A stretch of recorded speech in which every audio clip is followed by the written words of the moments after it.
We will wait 2 more minutes for the additional guests to log on and then get started.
Thank you all for joining us today for the Closing the Digital Divide Zoom with the Mayor and Superintendent. We will begin at 3:05.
Welcome.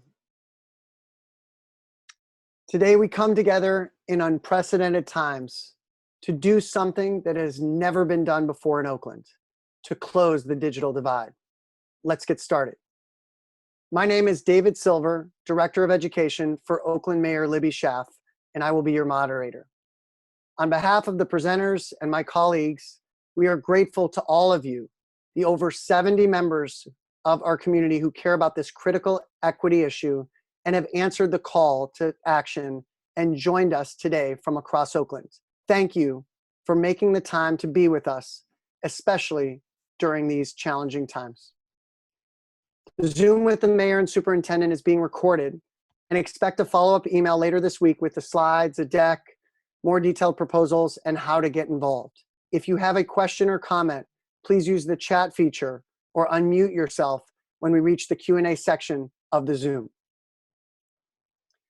Today's agenda leads off with the mayor and superintendent, sharing the need and our common vision to close the digital divide. We will hear from Jessica Ramos, an inspirational Skyline student, firsthand of how this impacts students. Seth Hubbert from Tech Exchange and I will share our strategy to make this a reality, and the mayor and Allie from the Ed Fund to share the opportunity of how to get involved. And we may have a few surprise announcements before we open it up for questions. It is my pleasure to introduce someone who is no stranger to transforming a crisis into mobilizing an entire community to address equity, the outstanding superintendent's teammate in Oakland, and the incredible leader of our city, ladies and gentlemen, Mayor Libby Schaaf. Wow, that was quite an introduction, David. Thank you, everybody, for taking time out of your day to subject yourself to, yes, one more Zoom meeting, but this is not just any meeting. As mayor of Oakland, I am seeing so much struggle and hardship during this pandemic. We know that we're in the middle of the health crisis, and that will only be followed by an economic crisis. But one of the most pressing needs of the many pressing needs I'm seeing right now is the need to close the digital divide. And what frustrates me the most about it is not only how urgent it is, how much of an issue of equity it is, but that it is actually solvable. We are uniquely positioned here in Oakland because we have a generous community that has to date already donated many devices. But we know that closing the digital divide is not just about a device. And it's not just about making sure that our kids who are currently sheltering in place have the tools they need to distance learn in this moment. It's about making sure that all of our households have connectivity, have actual access to the internet, and that families are actually using these technological tools, that they have technical support.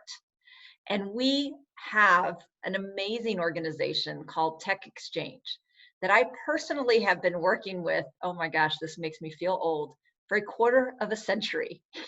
Yes, I started working with Tech Exchange in 1995 when I came to start a centralized volunteer program for the Oakland Public Schools. And I have seen how incredible they are at not only empowering our young people to be the tech support experts that the world needs, but to really go into each household of our school families and meet their needs, help them not just set up their technology and utilize it, but to know how it can just open up new worlds. Right now, we know that of our 50,000 public school students, 17,000 of them are completely disconnected without the digital access to, right now, life-saving information, let alone the education that is their birthright. Another 8,000 are underconnected. They may have a device, but they don't have good internet connectivity at home.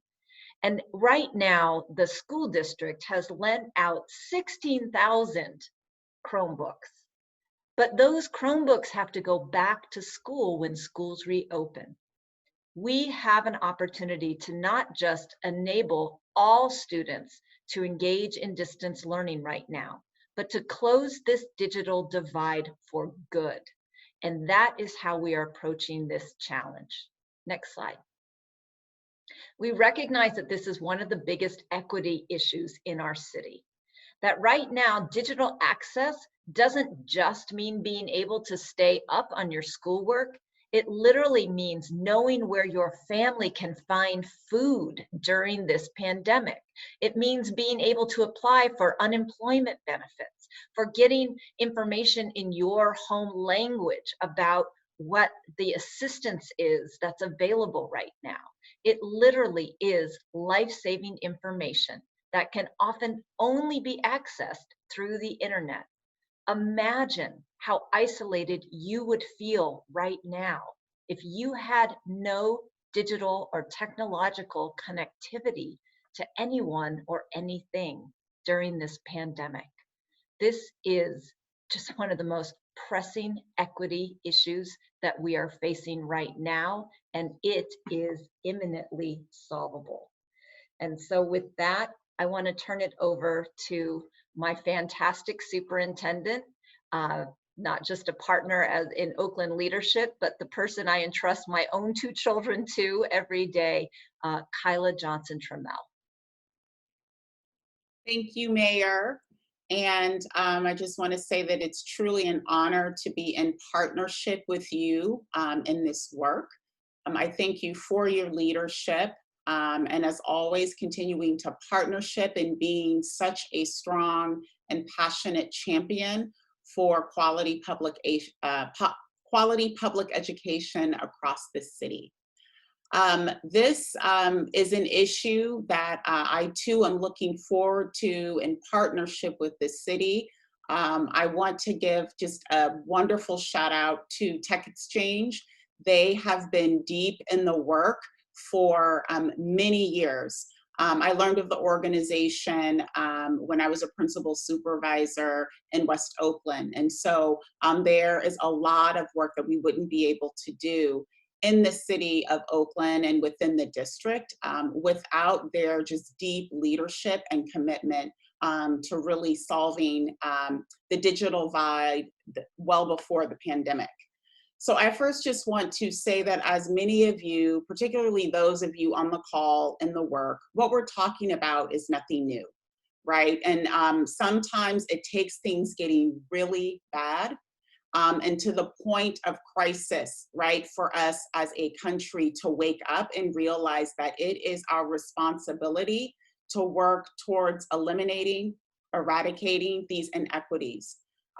What this pandemic has shone a light on is just the generational, stark and gross inequities that exist within our nation that really divide us and create huge barriers towards success and towards being able to thrive and live healthy lives. Whether we're talking about food insecurity, access to healthcare, access to housing. Right now, we are just talking about being able to ensure every child has access to a device, which I want to reframe and really help us think of it as a learning tool. It's really nothing more than a digital textbook. The same way we can't imagine our students not having textbooks, we need to bring that same level of it is an educational mandate that every single student at school and at home have access to a device. But we know the device really is no good without having access to high speed internet. And that's why we want to marry the two. They're both important. And I would even push the high speed internet a step further and say that it's actually a public utility right. The same way we think about electricity, the same way we think about running water, every single household in our city and across our nation, particularly at this moment when we are thriving and we are living as a society virtually. So if you do not have access to a device, if you do not have access to high-speed internet, it literally eliminates you from being an active participant in society. And that is unjust. And that is why we are together today to do what we can do as a city to eradicate and eliminate this inequity that pulls us away from reaching our mission as a district, which is ensuring that all of our students are prepared for college, for career, and community readiness. I come back to our mission because in our mission, we deeply believe we can't get where we need to go in terms of eliminating inequities without the work of everyone across the city. And that, once again, is where I am confident in Oakland that we will get this done and we will go after it because we've done it so many times before. We've come together to provide health clinics in our high schools.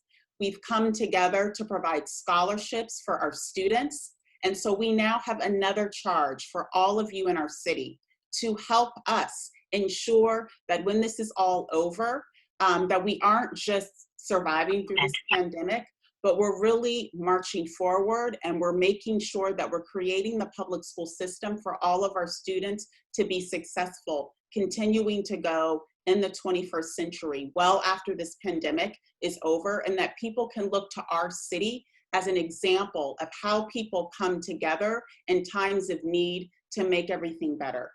So at this time, I do have the honor and the privilege of being able to welcome Jessica Ramos, who is currently a student at Skyline. She's she is a model of what we want for all of our students. She is a true leader, and she is here just to give you just some real life emotional storytelling of the experiences of many of our students during this time who are really struggling to figure out, one, just how to survive, and two, how to manage trying to learn, not having all of these tools at their disposal. So Jessica, welcome, and I pass it off to you. Thank you so much, Superintendent. I am Jessica Ramos, and I am an 11th grader at Skyline High School. And I will be the first in my family to graduate from college. I am the Health and Wellness Director for All City Council, a leader for Oakland Youth Advisory, and was one of the 12 students to be selected to be a finalist for California Student Board member. Yet, on the other hand, this COVID-19 affected myself and my family because we could not afford the internet, which is crazy and it's sad. I did not have the internet and I could not finish my work, which lowered my grades and missed some deadline to finish my scholarship applications. But I was lucky enough to be able to get that back. But I wondered, how many students in Oakland are going through this? So I did a survey. And over 200 students around Oakland did not have access to a computer or the internet. And we are in the Bay Area where Apple was invented, Google was invented. Where is the equity? Many of my peers from East Oakland and West Oakland do not have access to the technology resources, and the impact on their academics and in the future is big. I know many seniors who were signing up for scholarships and missed the deadline because of not having a computer at home or not being able to afford internet. But if I/others had the technology resources like the internet, computers, or tablets at home, then students will be able to connect with their teachers, complete their work, sign up for internships, focus on scholarships, and there are so many more opportunities I can name. But you are creating a pathway for the future of many students just by being part of this presentation. And as a student leader, I want to make a difference. I am proud to stand with the mayor, the superintendent, the educators, and my community, and we are not alone. I have reached out to many amazing student leaders around Oakland who are willing to make a partnership and make this action become a priority. There needs to be a change and help Oakland students achieve. I'd like to introduce Seth, Hubbert from Tech Exchange to provide us with a big view of all of the computer and internet needs in Oakland that we need at this time. Thanks so much, Jessica. Pleasure to be with you all. Appreciate you sharing your personal story and the work that you've done reaching out to your peers to see how it's affecting them as well. And before I launch into Tech Exchange's work around this issue, I want to express deep appreciation for both the mayor and the superintendent for really elevating this as a key issue. Now is certainly the moment for us to bring equitable access to Oakland students at large. And we're excited to play our piece in doing that with the broader coalition. So Tech Exchange, we've been around for 25 years, really focused on digital inclusion work. And we're mission driven to help families with internet access, with making sure that they have computers, and then all of the support that's needed to go along with keeping a family online and productive with whatever they need to get done. Our operation is based in Oakland, and we're the only organization doing this type of work across the Bay Area at large. So I think that we really have a unique opportunity to make a huge measurable gap decrease through the coalition that we're building and the strategy that's emerging to respond to the COVID crisis. I have a couple of individuals here on the screen that really exemplify our work. So on the left is an intern of ours. His name is Xavion, and he works out of our warehouse in West Oakland. We operate 12,000 square feet of warehouse space where we receive donated computers from companies and public agencies. And we have a whole team of interns and technicians and and warehouse staff that is active in prepping those computers and getting them loaded with the right software to push them out to community members that don't have access at home. So he's in the warehouse as we speak, loading computers and getting them ready for distribution. And then on the right is Brianna and her uncle Dwayne. And Brianna is a 12th grade student in Oakland. She is on track to graduate, but became very concerned when school closures were announced because she doesn't have internet, she didn't have a computer at home. And she wanted to make sure that she was going to be able to graduate on time. So the first week of shelter in place, Tech Exchange was able to provide her and her family a hotspot and a laptop so that she could get up and running with home access. So not only is she on track to graduate, but now she has those tools to help her as she begins her college career. I'd also mention that Dwayne, her uncle, is really taking advantage of the home access to help with all the youth development that he does in the community. He's learning how to splice up video clips of youth that he coaches playing basketball to send that out to them and provide feedback. So I think it's important that while we're here focusing on youth and equipping them with home access so that they can continue with distance learning, once we equip a household, it has an element of helping that household out with employment, healthcare, financial stability, which are all needed to be done online. So the kind of secret of this type of work is that it's interrelated between 2-3 pillars, and that's a computer, having internet access at home, and then having wraparound supports in order to really make sure the family has all that they need. And so we think of this as a three-legged stool. If one of these is missing, then the family is not going to be set up for success with home access. And so the solution that we're providing includes all three of these in an interrelated way. Here's our charge. We have huge gaps in our community that we need to solve quickly. And so we're really looking for partners to help the coalition of the Oakland Ed Fund, the Mayor's Office, Oakland Unified School District, and Tech Exchange with meeting goals around providing these key pieces to community members in need. So we're trying to equip 25,000 students with computers. We need to identify and procure hotspots and help families sign up for low-cost internet. And finally, we need to make sure that we have resources available to help those families when questions come up, make sure that we're providing resources and doing general hand-holding to make sure that that family is well equipped for success, not only immediately, but sustained adoption of technology into the future. So that's Tech Exchange's work in a nutshell, and I'd like to turn it over back to David Silver, who can speak a little bit to the strategy around rolling out the phased approach for addressing this large issue. Thank you, Seth, and thank you, Jessica and Mayor and Superintendent. I know some people got on a little bit later, and I just wanted to remind people that this is being recorded, so this will be available, and we'll send up a follow-up email as well. And if you do have a question or comment, please use the chat feature, and we'll unmute yourself in the Q&A section when we get to that. So in terms of the strategy, we have basically 3 big phases that we are going to do. And I'm a huge fan of phases. So phase 1 is that over the next 2 months, we are going to address our immediate needs and ensure that every single student has access to the digital technology that they need, computers, internet, etc., for the rest of the academic year and summer. Phase 2 is over the next year, we will create a systematic, sustainable solution and connect all students across Oakland to technology and actually close the digital divide for good. And then phase 3 is to ensure that we actually sustain this and to make sure that we have the annual need met for devices and internet connection, which we hope will not only include philanthropy, but also public funding, as well as policy change across our city, state, and country for the long term. So let's dive into what that might look like.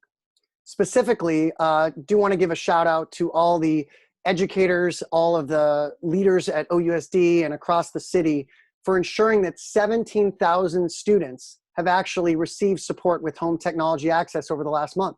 OUSD has loaned out over 16,000 Chromebooks, and also Tech Exchange has helped to support close to 1,000 families as well with technology. That said, we still have a gap of approximately 4,000 students who lack access.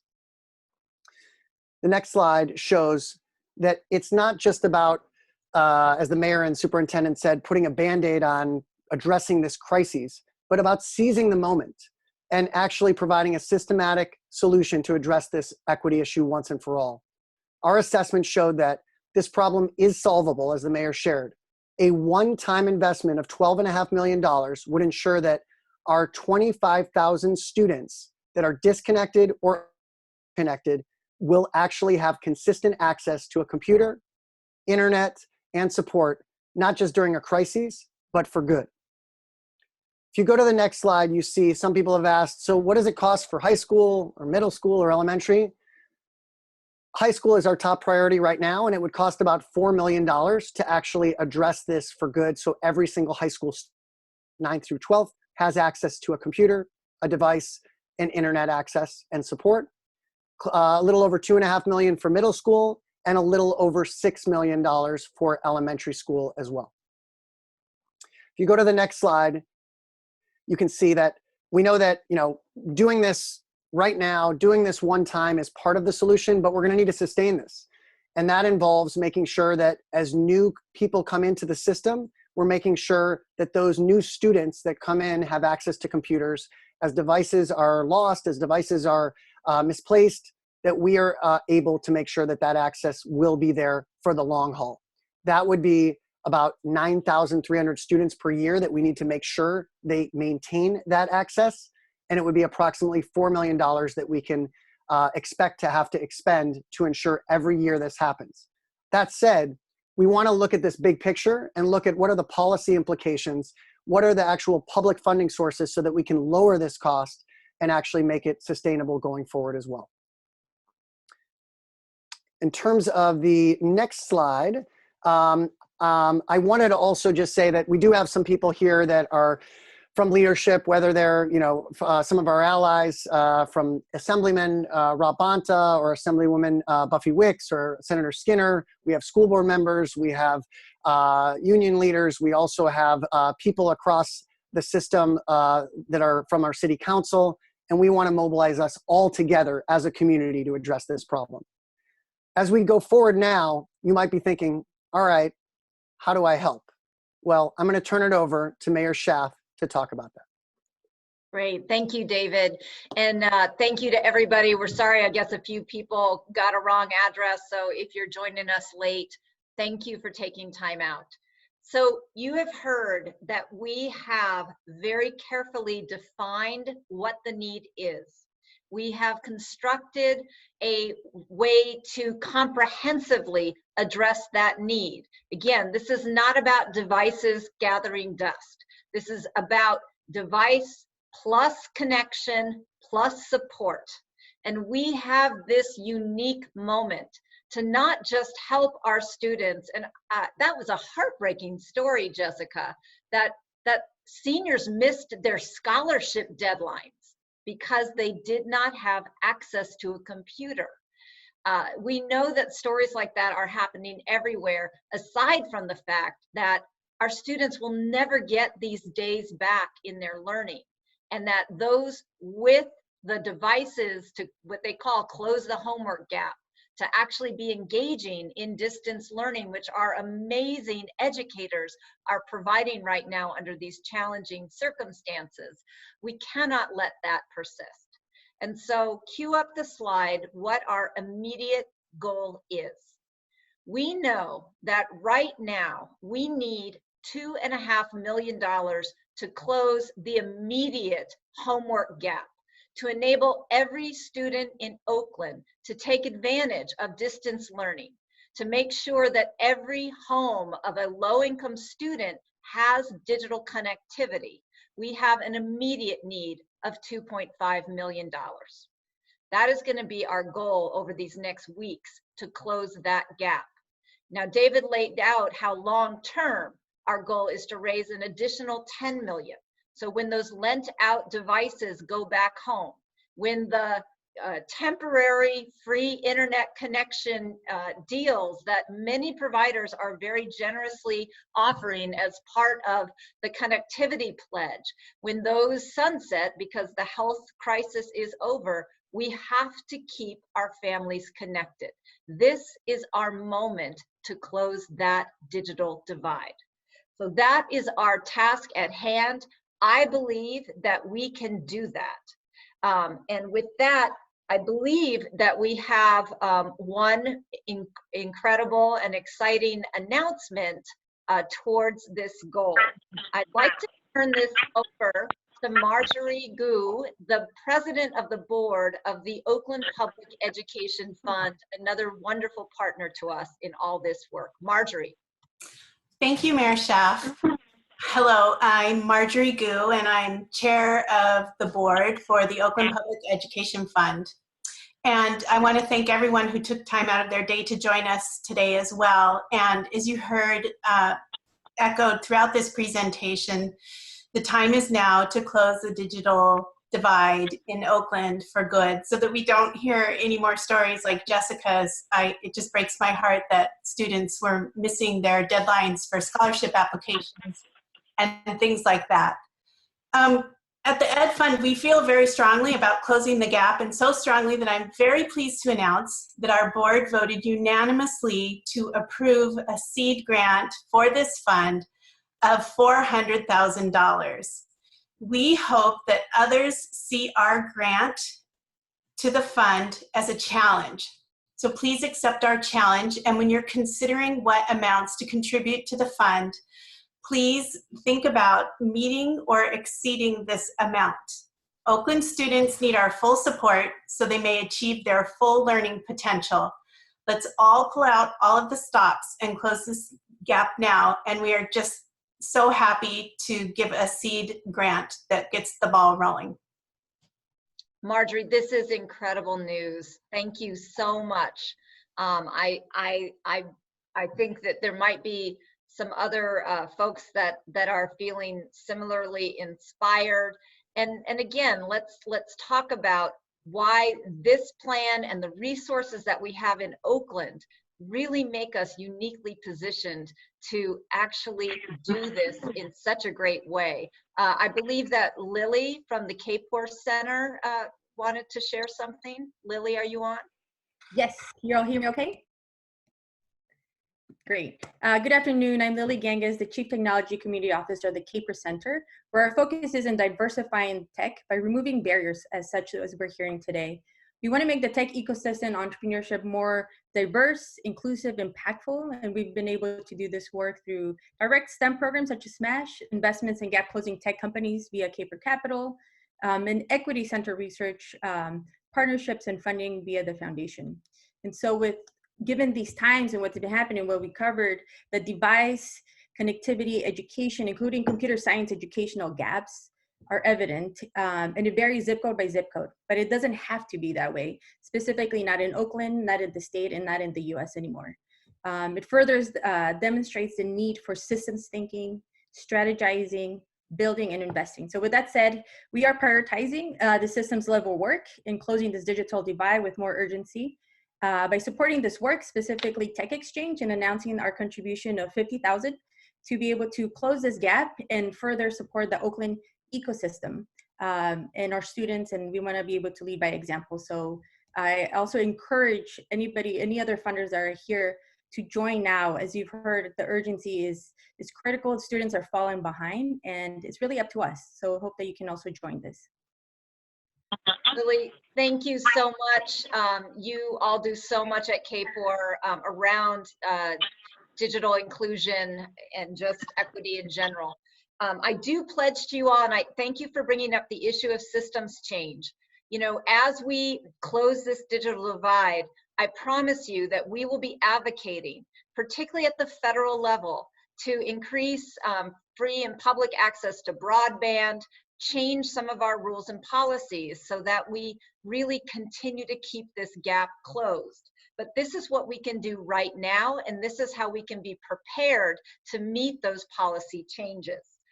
I want to also add that we have planned a press conference for May 14th in the morning to announce what we hope. This is our goal to get to the 2.5 million, but as close as we've gotten, we are going to announce it and we are going to celebrate those who are committing to close the digital divide for good in Oakland. Now, as I count this up, I think we're at $850,000 right now because we started today already with $400,000 seeded through the COVID relief fund in Oakland. Are there any other folks that are ready to come forward right now?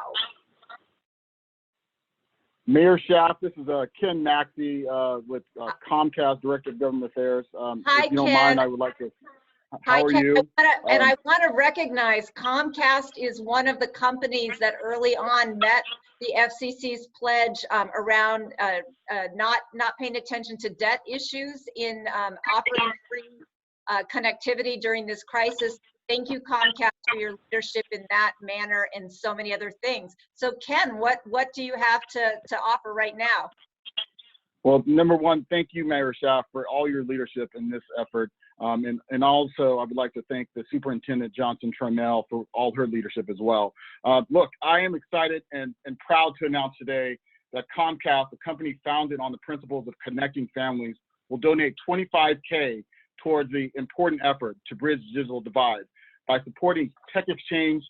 As many of you on this call are aware, Comcast has been a major participant on working to end the digital divide with our Comcast Internet Essentials. Since the program was founded, Internet Essentials has signed up millions across the nation to ensure students and families have affordable and reliable internet. So today, because it's a special day, I think that it calls for superhero effort.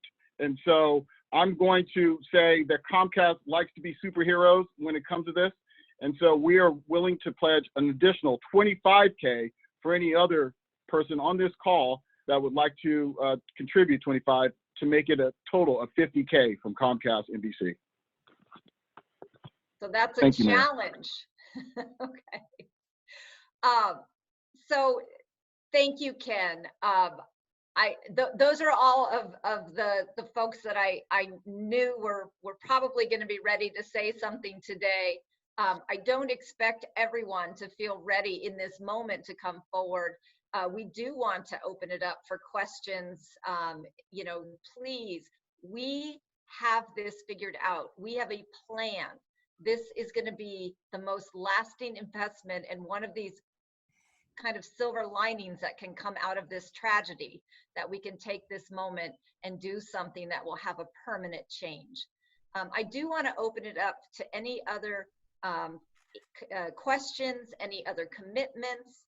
Again, I show us now at $900,000, which is really exciting. It makes me feel like we can do this. We can meet that $2.5 million immediate goal to make sure that students like Jessica gets her scholarship applications in on time. Any questions, additional thoughts, please? I think everyone can unmute themselves and jump in or use the chat. Mayor, let me, if I could interrupt for one moment. We do have one more slide that we're going to do, and we will have time for question if you want to chat any questions that you have, and then we'll be taking them in about 5 minutes. But I did want to give that famous 30-second pause from the mayor. Is there anyone else who would like to make an announcement? As we've said before, we're at 900,000. It would be amazing if we could get to 1 million today, and technically we're at 875,000 because we don't get that last 25 unless we unlock one more. Can Comcast be the caper of the 50,000 level? Let's hold on that for now. So we'll take maybe just 20 seconds. If anyone wants to share now, you can unmute yourself if you want to make a commitment, and we'll pause and then we'll go into our next part. David and Mayor Schaaf, this is Bob Spencer from the Donner Foundation. Hi, Bob. Hi, everybody. Great to be a part of this. We've committed $10,000 through Education for Change for this effort. So hopefully that can be counted towards meeting this goal and meeting the Comcast challenge. We did that just a couple weeks ago. Great. Thank you. Thank you, Bob. Thank you so much, Bob.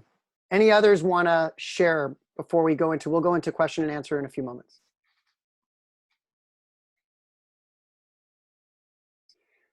All right, well, if you change before 4 o'clock, that pledge will still be there. And then we do want to be in touch with you over the next few weeks before the press conference if you'd like to be involved.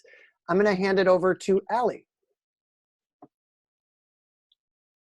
Thank you, David, Mayor Schaaf, Marjorie, Lily, Ken, and Bob.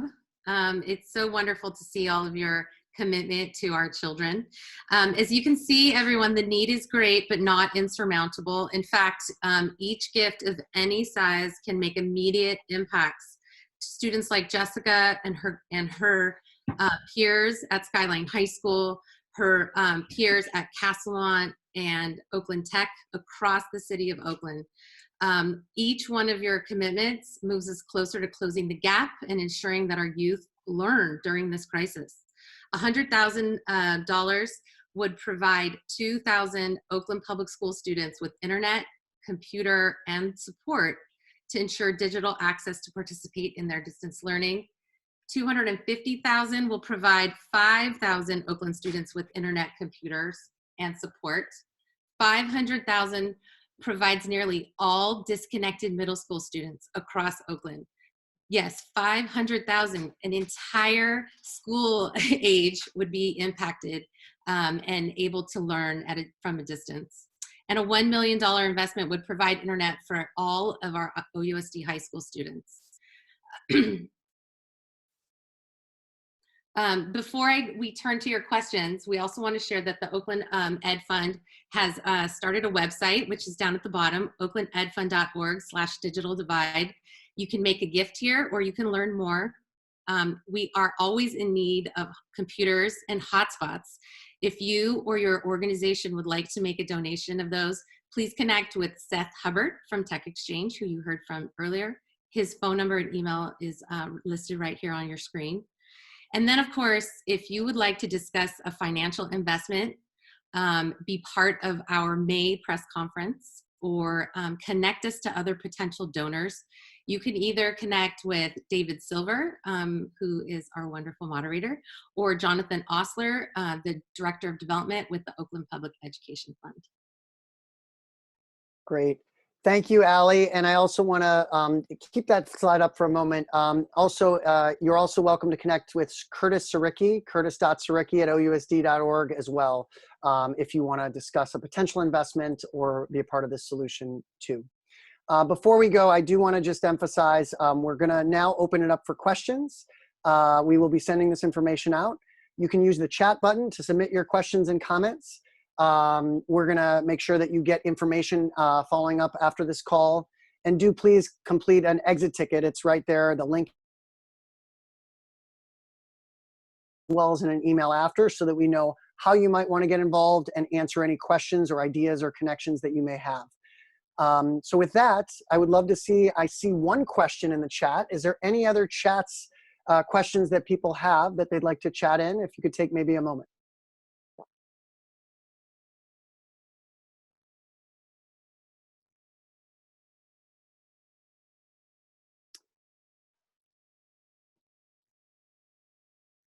Okay. I think I'll take that question first, and then we can also see if people want to unmute themselves and ask other questions as well.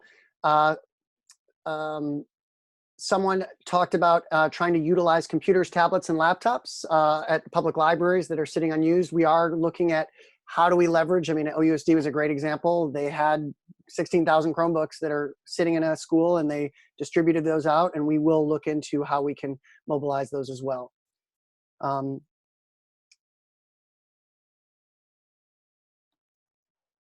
Any other questions that people have? I do see someone saying that that some people in the press may be talking about Oakland as if there is not a plan, but we do have a plan. I want to stress that, frankly, we wanted to come out and share this with you all first, and then ideally be able to come out at that press conference on the 14th with not only a plan, but some dollars that we could commit to execute that plan and meet that immediate need. So we will be sharing information soon about that as well. All right, I'm seeing a lot of questions come Yeah, in good. now. Bruce Buckaloo, send me the, speaking of a quarter century ago, send me the link to the story on KQED and maybe we can follow up on it specifically. I see a good question from Sandy at the Oakland Fund for Children and Youth for Seth. The question, Seth, is how can OFCY work with Tech Exchange on the support effort? Can you say more about that? And is Tech Exchange able to accept interns and youth employment efforts? Thanks Seth? for the question, Sandra. Yes, we absolutely can coordinate on that. That's a huge piece of our model, is engaging youth with the skill-based learning around preparing devices that ultimately go out to students' homes. So there's kind of, two pieces to the equation around a double bottom line. We're getting the digital divide issue fully addressed, but there's also a workforce development component in the model that was founded 25 years ago that I'm pleased to be able to continue to move forward. And I'll use this as an opportunity to also highlight the third component in all of this is the environmental benefit that reusing and repurposing computers has. So there's a wealth of computers that we have in the Bay Area. And so if Tech Exchange can play that role of connecting with those on the corporate side that have computers to give and using youth interns and able to make those come back to life and be high functioning machines to help solve the digital divide issue, we've solved 3 problems with 1 solution. So Sandy, please reach out to me and let's discuss how we can cooperate on that. Great. I do want to recognize that I think we have some elected people in the audience. I want to recognize Councilmember Bass, as well as School Board Director Jamoke Hinton-Hodge, and I believe others. Councilmember Bass, I think, do you have a question? Would you like to speak? Oh, sure. I don't necessarily have a question. I just wanted to share appreciations for the leadership, the commitment, and the investment that all of you shared, and wanted to also say that as the co-chair of the Education Partnership, the joint committee of the city and the school board, of which Director Hinton-Hodge is also on, am interested in working on the phases of this plan, including the sustainable, ways to make it sustainable, and particularly as there are local policy needs, would be very interested in partnering together. Hey, are you watching the chat? Because we just made our full $25,000 match. Jeff Sunshine from the Packard Foundation. That's a very cool way to make an announcement on your Zoom chat. But they just pledged $25,000. So Ken, thank you for being Comcast superheroes. We now have made your match just during this call, which is pretty awesome. Thank you, Jeff. Great, thank you, Mayor. And just to come back to, thank you. So we are over 900,000 now. Thank you very much. Councilmember Bass, thank you for also sharing your support and leadership. If there are others, I know we asked people if they want to share a commitment around their interest in helping on the funding side. But if there's other electeds like Councilmember Bass, who's just shared, that want to share their commitment in any other way, feel free to also share as well. David, this is Jamoke. Yes. Can you hear me? Okay, great. Sorry. I wasn't sure about the control factor. Thank you so much for this effort, to the superintendent and her team, who've been able to kind of like turn on the dime. And I know many of them are on the on this call, Curtis Durecki, Ken Scott, so many other people, and the chief academic officer. So just a lot of gratitude. I want us to think about and make sure that parent voice is there. I believe that Seth was able to kind of bring that in a little bit. But I think that that's going to be a really important piece as we think about like further filling this gap. Our parents are there. They're ready to fight for this. They're ready to work for this on behalf of this. And so just want to support that we make sure that we reach to them and that they're really speaking. And that's the mom parents to the Cantonese speaking parents to the African-American parents, for all of them to be kind of connected. And then the last thing I really want to acknowledge is, Kim Maxey is amazing, the Comcast guy of the Bay Area. I think sometimes that's what we call him. But you know, he actually weeks ago stepped in a place that actually shifted the nation. And when we found out that while people could get free access if they had a debt, that meant that it was more difficult to sign up. And so Ken, in a very quiet way, moved with his colleagues across the country. And so there has been a shift around folks not having to worry about their debt, at least in this next 2 to 3 months of grace. And so just really want to shout him out and shout out Comcast, and obviously for this pledge that they just made. And then I have actually a clarifying question I'd like to know. Are we just inside the district only looking at Chromebooks? Are there other devices that we could be utilizing? Does someone from the school district, Curtis, or anyone else want to answer the school board director's question? Are we just looking at Chromebooks, or are there other devices that we're looking at? I'll let Susan, if she wanted to share about what other devices we have. I don't have the technical specs. So Susan, are you on to be able to answer Director Hodges, Hinton Hodges' question? Yes, I am. Hello, can everybody hear me? Yes.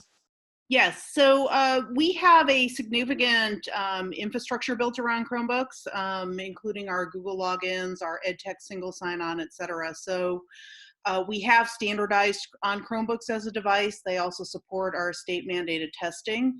That said, there are a range of devices used by students throughout the district. So for example, we have Mac labs, we have PC labs, you know, we have tablets that are at individual schools to support specific educational program needs. Thank you. I'm going to try to get us through. We have about 8 more minutes, as many questions as we can, so we'll do some quick ones. First, I want to say that we will take all of these questions and try to answer them and get these out over the next week or so. So we won't get to all of them, but we will make sure we log them. I'm going to ask the mayor, in case she would like to answer, what is the role of the state level policy and city conversations with telecom companies in bringing internet to underserved communities? I don't know if you'd like to share anything on that. Yeah, I would argue that the bigger role is at the federal level. The FCC is a federal, you know, the regulatory body that controls broadband is at the federal level. And the other thing to remember when people are asking the city and the school district to pay for things, you know, we are facing our own huge deficits right now, as is the county government, as is the state government. The only layer of government that can actually do stimulus, that can actually do deficit spending in a moment like this is the federal government. And so to the extent that people are looking for financial resources to do this, the city and the school district are not the places to ask, because we are grappling with our own financial emergencies. But the federal government can do this. And in a recent conversation I had with our United States Senator and my president, someday, Kamala Harris, she is very, very fired up about what she calls the homework gap, or the homework divide. And she has really made this a priority in some of her advocacy efforts. So I really encourage everybody to focus on the federal level. They play the biggest regulatory role, and they play potentially the biggest funding role. I noticed there were some questions about for the district. And I also want to acknowledge the question about learning environments. This is a real challenge while we are still under shelter in place, although I am somewhat hopeful that things like libraries and rec centers will be able to open in our next phase of opening. And we are certainly preparing our disinfectant protocols and our safety protocols so that we will be ready to bring back these precious public spaces as soon as we are allowed. But let me turn it over to the district, because there are a couple questions for them. Yeah, so Curtis and or Susan or Kyla or Superintendent, if there's any that you would like to answer that were addressed to the district.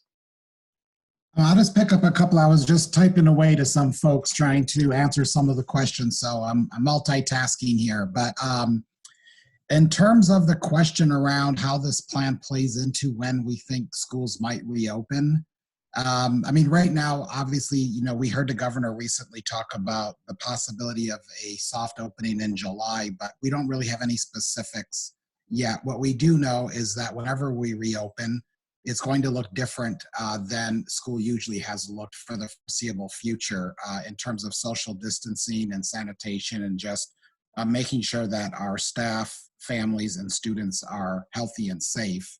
And so in terms of even the devices we have given out, the plan is to keep those devices in student hands all through the summer, and we'll continue to reassess how we will handle those devices. And that leads into a question I think Greg asked, and I apologize. I think I meant to just do it, but I responded privately to Greg that our store of over 16,000 Chromebooks we gave, there are some rules that bind how we can actually gift things that are bought on the public dollar. And so we can't just gift all of those computers to students. We're going to make sure that we keep them in the hands of our students for the foreseeable future so they can continue to learn and be connected with their teachers and peers around learning and reassess that loan program. And we're also already accounting for a 20 to 30% damage or loss with that. So there's already going to be a significant backfill just to make our schools whole from where we were. And simultaneously, you know, we're going to continue this partnership that we're all a part of here today to move toward the one-to-one at-home device for every student, while our classrooms are also equipped with what they need for personalized learning and you know, standardized testing and all the other engagement students need on the Chromebook. So it's really a both and we're really just adjusting as we go along in terms of making sure our number one priority is that kids stay connected. And that's why we pretty much moved out every Chromebook that we had in store to date. So I want to be respectful of time. We have about 3 minutes left. So I want to make sure that we can close out with a couple of quick announcements. We will again get to your questions and send something out. Everyone should be expecting to have an email that will include a slide deck that has all the slides that are in here, some proposals that for your consideration. We are very open to having meetings with you all to discuss different potential possibilities. I want to say one quick thing, and then if we could have the thermometer slide back up, Jonathan, just to give an update of where we're at, and then we'll close out with the mayor of how you can get involved.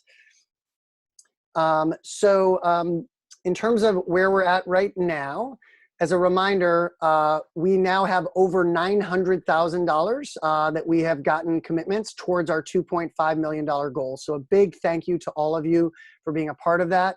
Our goal is by the May 14th press conference to hit that $2.5 million number. And we would love for us to have any conversations with anyone who could help us and be a part of that announcement as well. We look forward to partnering with everyone in this movement, whether it's educators, funders, school board members, council members, the government, all of our community as we go forward. I would also like to pass it off for a closing statement from Mayor Schaaf for a little inspiration, and then also the final slide of a reminder of how people can get involved if they'd like to as well. I just want to end by saying that this is a unique moment, and Oakland has been preparing for it for many, many years. Because people have a reason to get digitally connected in a way they never have before. Because students and families have a reason to actually understand why technological literacy is so important, not just for their academic success, but for their life success. This is a unique moment to actually close that divide, because it's not just about devices. It's about connectivity, it's about support, it's about adoption, and this is the moment that we can actually get this done in a way that will last forever and that will close one of the biggest equity gaps that we all see every day. There are so many terrible things about this pandemic. There are so many sacrifices that people are going through right now, and this is one incredibly tangible, unique way that we can make a difference both in this moment, but also for good. So please, I am super passionate about this. Bruce Bucklow remembers me, you know, unwinding Cat 5 wire in high schools in 1996 at the first net day. Like, this is a lifelong passion of mine. So if anyone wants to follow up for more information, I will make time to talk to you personally. We want to make sure that all your questions are answered and that this is not just a one-time thing, that this is an ongoing commitment for true equity, for true access to opportunity for every child and family in Oakland. So thank you for your time. Thank you everyone for your incredible generosity. The way that this community is showing up in this crisis is truly beautiful. It warms my heart. And I just hope that everyone is remaining safe, is remaining optimistic, and is going to continue to create this movement that we have together to not only kind of get through the crisis, but to look for silver linings and systemic changes that we can make now in a way that we couldn't in normal times. So thank you, and please follow up with us. We are excited about hopefully having a good announcement on May 14th. And with that, thank you. Have a good day. It's good to see a lot of friendly faces and people that have done so much for Oakland. I'm looking at Susan, I'm looking at Melanie. I gotta like pull up my Brady Bunch screen. Mark, I mean, just you all have just done so much for us. So thank you. We are making a difference. We really see it every day. And this is one more thing that I think could have an amazing impact. With that, I wanna keep us on time. Kyla, thank you for your leadership and grace for all of our children and families during this incredible time. And David, you're always a rock star. Please, everybody follow up. I know that we can do this. All right, with that, I'm gonna say goodbye. Everybody wave, I can see you. All right, good, thank you. All right, take care. Thank you, everyone.